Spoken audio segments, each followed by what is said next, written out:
Hello, hi guys! Magandang hapon sa inyo lahat. This is Chin Pumasa Greciano, a faith healer, also mata reader. So ngayong hapon na to, tingnan natin ang nagsabi sa inyo ng ating mga gabay.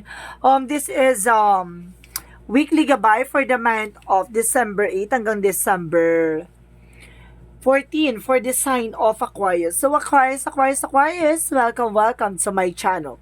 Ano kayang messages, advices, and spirit guides ang ating masasaga for today's video? Kano naman kayang energy o kaganapan sa buhay ng mga Aquarius ang ating makakagilap? So guys, this reading is a journey lamang, hindi lahat makaka-resonate. Kunin lamang po makaka-relate sa inyo and comment down below kung kaninong energy ang ating nasagap. And of course, maraming salamat po sa mga walang sabog support sa aking channel. Lalo na hindi nag-skip ng ads. Naway pagpalain po kayo ng Diyos at may kapal, siksik liglig na gumapaw man ang balik sa inyo. So guys, kumapit ka na dahil ito na ang mensahe sa iyo ng ating mga gabay.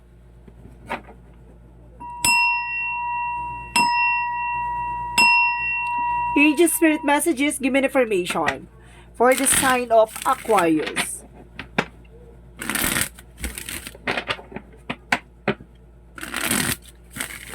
So, Aquarius, kumapit ka na. Angel Spirit Guide, please give me information. There's the hangman, no? Maaring nakakaranas ka ng delays or something cancellation. Or may mga bagay na kailangan mo baguhin. Even your perspective, mindset, no? Let's see kung ano yung mga next cards na ibabagsak. There's a magician. So, there's an information dito na may magbibigay sa'yo ng pagbagal ng pagpasok ng magandang kapalaran. Or either, kumaga may nagbibigay ng delays or cancellation dito, no? So, let's see, to clarify, additional messages. And of course, there's Knight of Swords. So, there's a success driven. Pero at the end of the time, magta-success ka, no? Saan naman tong larangan? Kung ano man tong ginagawa nyo or something na iniisip nyo or kumbaga ginagawa nyo. Additional messages. And of course, guys, there's Queen of Wands, stability, and of course, there's an independence, no? Kumbaga kayang-kaya mong tumayo sa sarili mo pa, or kayang-kaya mong manindigan, at kayang-kaya mong panghawakan ko naman yung bagay na yan, no? And of course, there's a stability and control. Additional messages. And of course, there is a Five of Cups. So, there is a moving on, or moving forward, or something regret or disappointments, no? Kumbaga may mga bagay na pinanghihinayangan ka or pinagsisisihan ka dito. And of course, there is the World Girl. So, some of you guys, there's a travel. And of course, sinasabi dito, may maaaring there's a success driven or something na maaaring makauwi ka na ibang bansa or pumunta ka na dito sa Pilipinas or something. Basta there's a travel involvement, no? So, let's see what is the Hangman. Ano tong Hangman na to? Let's see what is the Hangman. So, there's a default card. So, there's a leap of faith, no? Kumbaga sinasabi sa'yo dito na maaaring sinusubukan yung pananampalataya mo o tiwala mo, no? Kumbaga sinasabi sa'yo dito talagang binibigyan dito ng pagkakataon para magkaroon ng spiritual activations pagdating sa spirituality, no? Kumbaga mayroon dito nagbibigay ng pagbagal ng pagpasok sa finances, career, and love life. Even sa health mo, no? Kumbaga sinasabi sa'yo dito na maaaring mayroon ditong kailangan mo i-surrender. Okay, let's see what is the Magician. Okay, there's a Two of Pentacles. So, there's a balance, no? So, kailangan mo maging balance pagdating sa mga decision mo. So, let's see what is the Knight of Swords. And of course, guys, there's a Wheel of Fortune. So, there's a good luck coming in for you, no? There's a turning event of a turning cycle, no? Or there's a new horizon or new phase na maaaring, kumbaga, magkaroon ng good luck and swerte dito, no? At magdadala sa ito ng success. So, let's see what is the Queen of Wands. Let's see what is the Queen of Wands. So, there's a Six of Cups. So, guys, there's a past person or there's a memories or familiarity, no? Kumbaga, sinasabi sa'yo dito na, kumbaga, may stability dito na magbibigay sa iyo ng kaalaman or ideas, ganon. Because there's some memories talaga dito na parang nagsisink in sa iyo. No? Parang there's a remnants. Parang lagi mo naaalala, ganito. Or something, ito yung motivational mo para makaalis ka sa situation. Or para lumakas yung loob mo. No? So, let's see what is the Five of Cups. And because there's a 5 of Pentacles in reverse, so there's a recovery.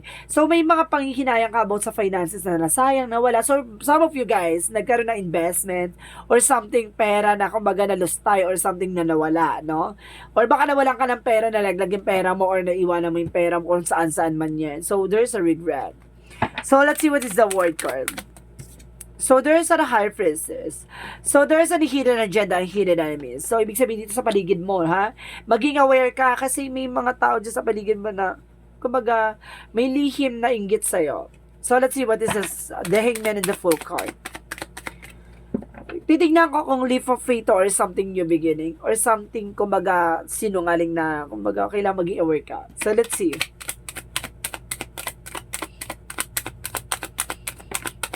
And of course, guys, there's a Three of Pentacles. So, collaboration. So, ibig sabihin dito, kumbaga sinusubukan dito yung pananampalataya at tiwala mo, no? It's a commitment, no? And of course, collaboration or conversation. So, sinusubukan dito kung makikipag-coordinate ka or something dito na para makatulong sa'yo about sa spiritual mo, no? Ibig sabihin dito, parang, iano ba kung aalamin mo yung mga nararamdaman mo or something na, kumbaga nararanasan mong delays or cancellation. Baka some of you guys, no, may mga charms and protection kayo sa bahay, tapos mali ang pwesto. No, parang gano'n, kumbaga nakakaranas ka ng spiritual problem na parang tuloy-tuloy yung paglabas ng pera or tuloy-tuloy ng pagbagal ng pagpasok ng pera. So, it means, so, pag may mga charms ka, it's either may mali ka na position sa bahay or either may black magic involved ka. So, let's see what is the magician and the Two of Pentacles. So, there's the devil. I told you! There's a devil energy. So, ibig sabihin talaga may mangkukulam talaga, diba? There's a magician and the devil. Talagang doon siya tumugma na, kumbaga, inaalis ka sa balanse. Na para, kumbaga, ginugulo ka. No? Talagang ginagawan ka dito ng hindi maganda. So, let's see what is the Knight of Swords and the Wheel of Fortune. And of course, there's a Ace of Cups. So, there's a Wheel of Fortune. There's a Destiny. Wow! Kumbaga, may taong nakalaan para sa'yo. Pagdating sa buhay pag-ibig. Kumbaga, hindi ka lang basta kikiligin. Oh, hindi. Ito na nga. So, ito yung magkakaroon ka na success pagdating sa love life. So, maging aware ha. So, there's a higher fan. So, there's a lesson learned. So, there is an separation, no? There's an exes, no? Kumbaga, may ex ka dito, no? Kumbaga, there's a new beginning, no? Kumbaga, itong maaaring nagkaroon kayo ng paghihiwalay ng person mo or something. Or some of you guys, may bagong pag-ibig na papasok, no? And guys, parang nakakasense ako dito, there's a familiarity or something exes na nagkaroon ng separation, no? Pero until now, kumbaga nandun pa rin emotion mo, no? So, let's see what is the Five of Cups because the Five of Pentacles in reverse. And of course, there's a higher part. Parang sinasabi dito education na parang dapat matuto ka na, ganito, ganyan. Hindi ka na dapat madadala sa mga ganito. Kumbaga, kontrolado mo yung emotions mo, even your finances, territory, or ano man yung pinakahawakan mo, kailangan matuto ka na sa nakaraan mo. Parang ganun yung inaano rin. And of course, there's two of one. So, there's a two paths. So, big sabihin dito, tingnan mo yung both side of situation. Titignan mo yung mga magiging possibilities, yung magiging cause and effect. Kumbaga, sinasabi dito na, kumbaga, maging ano ka, kumbaga, advance ka, no, pagdating sa finances. Kasi parang, some of you guys, ha, parang nagkaroon ng problema, no, pagdating sa pera. Kumbaga, nagipit ka. So, ibig sabihin, kailangan mo maging matalino this time. So, let's see what is the word card in the High Priestess. So, there's a King of Wands, control and stability. So, ibig sabihin dito, kailangan, kumbaga, there's an information na slow and steady, no? Kailangan panatiliin mong kalmado yung iyong emotions, no? Kumbaga, wag ka maging padalos-dalos. So, sinasabi sa'yo dito, kailangan kalmado at magkaroon ka ng disiplina sa sarili mo. There's another High Priestess, kumbaga, there's an unexpected moment, so don't expect too much, no? You know, na sinasabi dito na may trouble ka rin. So, let's see what is the outcome. So, often, ang outcome is the temperance. Sa perfect timing. So, and of course, there's a divine interventions for healing. No? May mga paalala rin sa dito na you need to heal. Na kailangan mo ng healing dito. So, let's see what is additional messages. And of course, guys, there's a Six of Swords. Kailangan mo na, there's a transition. Kailangan mo makalis sa situation. At the same time, there's an, oh my goodness, there's an Eight of Swords. So, there's a lot of toxicities or negativities around you. So, I told you so, no? There's a full of negativities na kailangan mo makaalis sa situation, no? Kumbaga, paalis ka na pero may bit-bit pa rin, diba? So, you need to take an action for this na kailangan mong, kumbaga, makaalis sa situation. Okay? So, let's see what is the Love Oracle card. Okay, bago na tayo mag-proceed, so kailangan pa raw natin ng additional messages for career. For career, so there's a Nine of Pentacles. So there's a blossoming abundance. So lalakas ang negosyo o hanap buhay mo dito, no? Pagdating naman sa love life, Angel Spirit Guides, so there is a Knight of Cups. There's a wish fulfillment. So may mga katuparan dito sa pangarap mo na unti-unti na may isa sa katuparan natin mailalahad, no? About naman sa health, guys, so there is a Page of Cups, there is a manifestation and new ideas. So ibig sabihin dito, kumaga magkakaroon, ay may gulay-gulay dito, so kailangan nyo ng mga herbal, ha? So kumaga lakas ng ano dito na kumaga kailangan nyo ng mga herbal tea or something ganon. So guys, let's proceed na tayo sa ating Love Oracle card. Angel Spirit, please give me information. And of course, there's a lighting, there's a sudden changes, a transformation, and surprises. Na marami ditong magugulantang ka, magugulat ka. Gano'n. And because there is a day, there is a meet someone new, so may bago talagang pag-ibig, no? Additional messages. And of course, there is a head of the card, so nasa sa'yo yung alas, no? Diba, take a rest. Sumugal ka dito sa eksena to, kasi panibagong eksena na siya. Diba? May bagong pag-ibig. So, let's see what is the magical fairy messages. And of course, guys, there's a marriage. O some of you ha, kung ikakasal or kasal, diba? Or and of course, so dito, there's a love life. Oh my God! So, lakas ang energy na pagdating sa love life mo talaga pasabog, no? Kasi there's an Ace of Cups. So, talagang pagdating sa pag-ibig mo, ay, bingo ka dito, no? Mapapabingo ka. So, let's see what is the Yin and Yang Oracle card.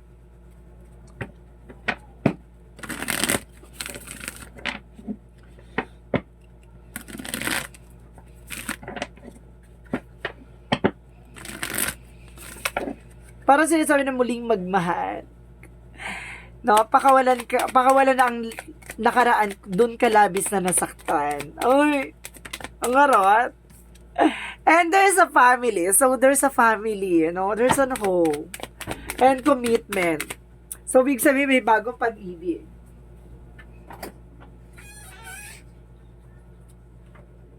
So, let's see what is additional messages. And of course, guys, there's a sign. Oh my goodness. So, there's an empowerment. Bibigyan ka ng kalakasan dito, no? And of course, there's a faith, no? Kumbaga sabi ko sa'yo kanina, para sinusubukan yung pananampalataya at tiwala mo. So, see, there's a divine intervention, no? May mga paalala sa iyo ating divine. Kung hanggang sa kakakapit. So, let's see what is the Monsology. Let's see what is the Monsology. So, conclusion or within reach, no? Maaring tama yung hinala mo. Kung sining gumagawa, no? Sa'yo. And your commitment is being tested. Pagdating naman sa love life, no, subok na ang inyong relasyon, no? Talagang marami na kayo pinagdaanan, no? At talagang kaya nyo naman siya malagpasan. And it's time to release negativities. So, kailangan nyo makaalis sa mga negatibo, toxicities like a black magic involved, no? Kailangan nyo makaalis dyan kasi hindi yan pag meron ka talagang kumbaga nasa spiritual ng black magic, kumbaga ang bigat-bigat, ha? So let's see what is Archangel Michael messages. Kasi nasa dito, positive thoughts create a positive outcomes. So, it means always think positive. So, kailangan maging positibo ka sa lahat ng panahon, sa lahat ng oras, no? And honor and trust your feelings, no? Lagi mo pakikinggan yung nararamdaman. Malakas din kasi ang intuitions mo. So, let's see what is additional messages for Angel Spirit Guides. And of course, there's a crack open. So, there's an information na, kumbaga, surrender to the alchemy of life. So, ibig sabihin, surrender mo, no? Yung mga bagay-bagay na nangyayari sa'yo. Kung, kumbaga, kausapin mo ang ating Angel Spirit, magdasal ka, no? Magmuni-muni ka. And kasi sinasabi dito, you're not for everyone. So, face your true north. So, ibig sabihin dito, kumbaga, napaka-weird mo sa ila. Kumbaga, hindi ka flexible sa lahat ng bagay or sa lahat ng tao, no? Kumbaga, may mga tao ka na kinaayawan or talagang kinaiinisan. Parang ganon. Parang hindi ka friendly or something, ganon. Parang kumbaga, akala ng iba masungit ka or something, ganon. May something weird sa'yo. So, let's see what is additional messages. Ano kasi sa dito, there's an obsidian by shielding. Protectionan mo yung sarili mo, no? Kailangan mo magkaroon ng protection, shielding. Nang sa gano'n na hindi ka nagagawa ng eksena. And right of passage, yung makakapasa ka sa hamon ng buhay. Nasa lahat ng pagdadaanan mo, makakapasa ka. So, there's a confidence. So, kailangan mo tong hilahin yung confidence na to, no? So, let's see what is the energy. Let's see what is the energy. There's adjacent possibilities. May mga pinto ang magsasara, may mga pinto ang magbubukas sa opportunity para sa'yo, ha?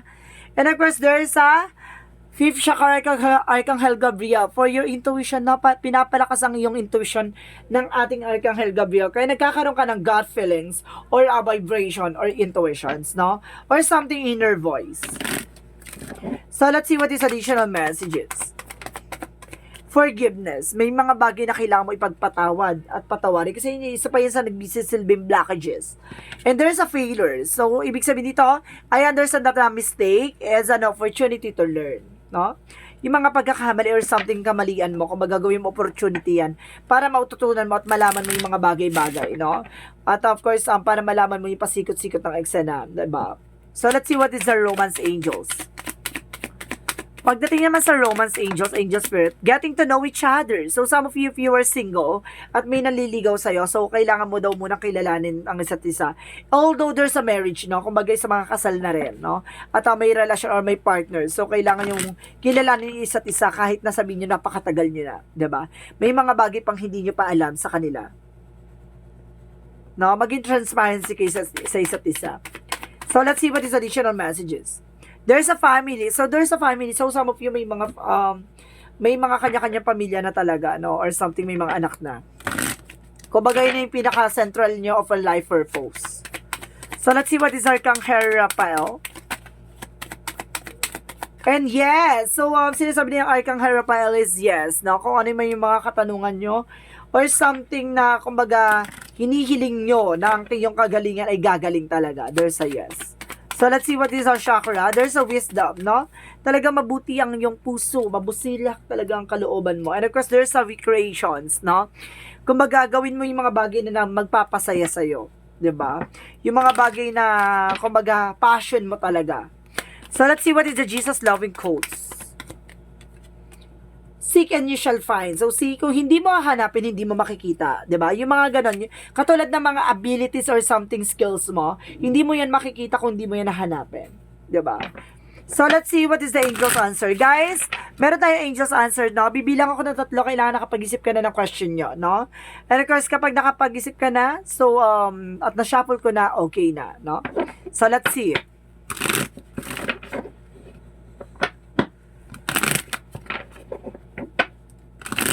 One. 2.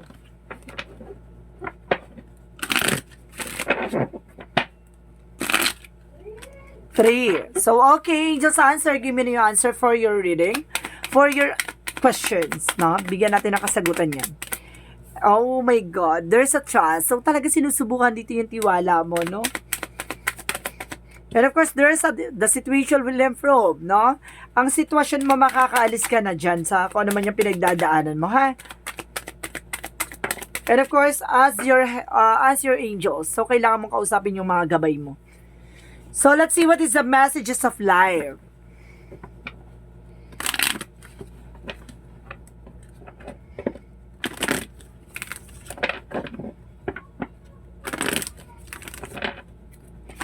Messages of life, angel spirit guides, give me information. There's a unity. So, sinasabi dito, guys, today I bring my attention into the present moment where I become one with my inner light. As I make these conscious connections, I find myself centered my heart and begin to glow with my own divinity. Union with my inner light provides me with a wise and stable base from which I can now live every day of my life. So, ibig sabihin dito, kumbaga binibigyan mo na talaga ng, kumbaga kalayaan yung sarili mo, no? Sa lahat ng bagay, di ba? Kumbaga, yung mga bagay na mangyayari sa'yo at may mga bagay na makukuha mo, alam mo talagang deserve mo yan. So, binibigyan mo ng kahalagahan yung mga nangyayari. And of course, wise ka na, no? Sa lahat ng kaganapan sa buhay mo. Even doon sa mga, kumbaga, finances mo, wise ka na, practical ka na. It's a good part, no? Naunawaan mo na. And of course, even sa relationship, no? Kumbaga kailangan na something meron kayong connection or something meron kayong talagang kumbaga may pag-uusap kayo, no, or heart to talk conversation na kumbaga alam niyo yung magiging kumbaga ano yung dalawa, no? Yung parang ambag sa isa't isa, ganon. So guys, this is a weekly gabay for the month of December 8 hanggang December 14 for the sign of Aquarius. So Aquarius, maraming salamat po for your wonderful reading. So this reading is a general reading lamang, hindi lahat makaka-resonate. Kunin lamang pa makaka-relate sa inyo and comment down below kung kaninong energy ang ating nasagap. Maraming salamat po sa mawalan sa pagsuporta sa aking channel. Lalo na hindi nag-skip ng ads, naway pagpalain po kayo ng Diyos at may kapal siksik tiglig na gumapo man balik sa inyo.